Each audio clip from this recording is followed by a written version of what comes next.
Talafal ne foi tai au Samoa le songa fua le fitu Januari ai o le whaopunga o tafu. E manui ai fo'i matangata ua tala sao whangai na ua lima tau sanga o lato soifua. Ai sa whaawau lava o na tongi pea lato sao whangai nupi whae pe on masani ai. O i lato na sa o loto lava o na tala itua lato sao whangai so se taimi mana o mi ai pe tai. Sa le mawhaio na ngā waa nā tangata i pasene o le nupi whai tau sanga ua tuanai. Vanga nā ua au sia se taimi whaatapula ai pe o le ono maasi nai le talaina i tua se tupe mai lana sao whanga tongi lea na iai le nupi wha. Ai ua sao noa le pūlenga o le nupi wha ua iai nei. E o lava i tangata ua tala nupi wha. Ai olo o iai pea la tau sao whanga e anga wa a foi o na mawala na wha pasene.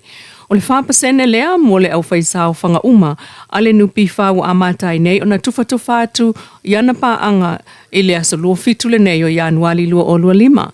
E awa ese ai mai lunga o lau account, ai atu ai wa teu sa o loa i lau sao whanga.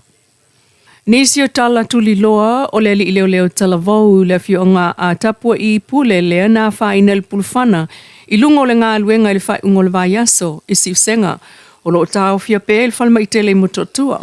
Mai ua pule alofa le atua ufa Solomon Wia tonga fitinga e pe ona ta ua le tau ainga na o tātou fesilingia. O lo tali pe le taimi tala fea ngai mo le whai o le tau tonga ava ese le pulfana, pe tai. Na moli ai lava e leo le li whai pisanisi saina mai si usenga na afuai le manuanga o le li malu le malo. O le whai pisanisi lea ua moli ai le tau mawhai e whaau o le maliu, o le umio le au penga matautia, o le umio le upenga wha asoli tu la fono. Maisi mo lianga wha o popo e so o tanga i le wha le tonu na tupu maisi usenga i le aulu le sto na italuai. Na wha ese ia i Malaysi teine Asia o lau whai ngā ruenga. Le whai pisi nisi mabala awa i loa leo. O le tali atua leo lea na afuai o na tali ane fo i le whai pisi nisi i le la au malosi.